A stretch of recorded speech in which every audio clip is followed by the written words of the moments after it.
बुद्ध एक बड़े बोधि वृक्ष के नीचे बैठे हैं। उनके शिष्य उनके चारों ओर इकट्ठे हैं।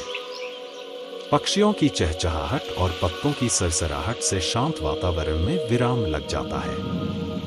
आनंद कहते हैं, मास्टर, मेरे मन में जीवन और ब्रह्मांड के बारे में कई सवाल हैं। मैं दुख की प्रकृति और इसके पीछे के कारणों को समझना चाहता हूँ।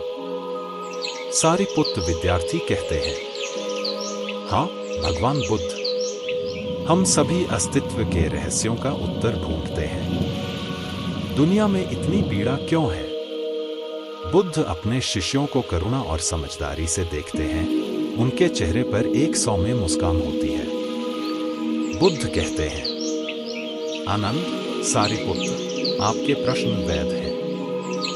लेकिन मैं आपको एक कहानी सुनाता हूं जो आपको कुछ प्रश्नों की निरर्थकता को समझने में मदद कर सकती है। बुद्ध कहते हैं, एक बार एक आदमी था जो एक जहरीले तीर से मारा गया था।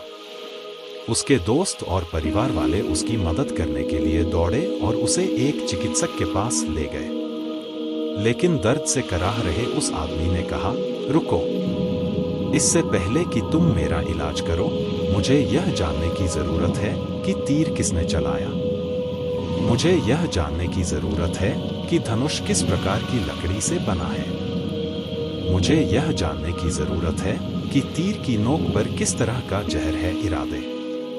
शिष्य बुद्ध के हर शब्द को ध्यान से सुनते हैं।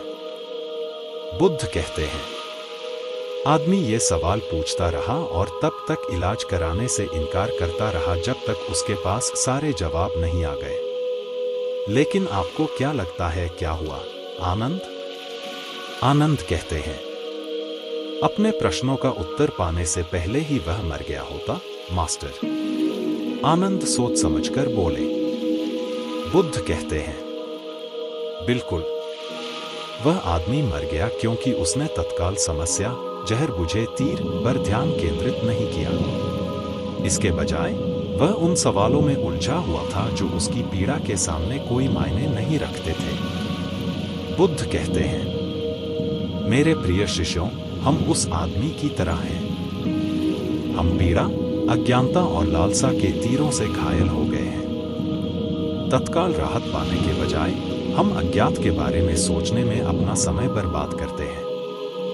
सबसे जरूरी बात यह है कि कोई रास्ता खोजा जाए, तीर को हटा दें, दुख के कारणों को समझकर और आत्मज्ञान के मार्ग का अभ्यास करके दुख पर काबू पाने के लिए।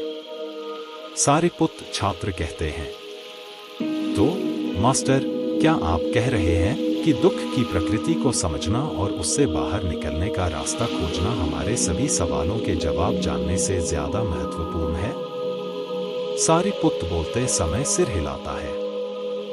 बुद्ध कहते हैं, हाँ सारिपुत्र, आत्मज्ञान का मार्ग प्रत्यक्ष अनुभव, सचेतनता और करुणा के माध्यम से है। हमें मुक्ति पाने के लिए 4 आर्य सत्य और अष्टांगिक मार्ग पर ध्यान केंद्रित करना चाहिए। ज्ञान की खोज हमें आवश्यक व्यावहारिक प्रयासों से विचलित नहीं करना चाहिए, दुख समाप्त करें। याद रखें मेरे छात्र, उन प्रश्नों में ना खोए जिनका कोई अंत नहीं है। इसके बजाय वर्तमान क्षण पर अपने विचारों और कार्यों पर ध्यान केंद्रित करें और आप अपने और दूसरों के लिए दुख को कैसे कम कर सकते हैं। मन एक उपकरण है, उपयोग शांति और ज्ञान प्राप्त करना बुद्धिमानी है। देवदत्त विद्यार्थी कहते हैं, मास्टर, हमारा मार्गदर्शन करने के लिए धन्यवाद। हम आपकी शिक्षाओं का पालन करने का प्रयास करेंगे और आत्मज्ञान के मार्ग पर ध्यान केंद्रित करेंगे। देवदत्त बोलते हुए झुक जाता है। शिष्य सम्मान में झुकते हैं। उनके हृदय कृतज्ञता और स्पष्टता से भर जाते हैं। वे बुद्ध की शिक्षाओं को अपने जीवन में लागू करने के लिए तैयार होकर हर कदम पर जागरूकता से भरे हुए उपवन से बाहर निकलते हैं।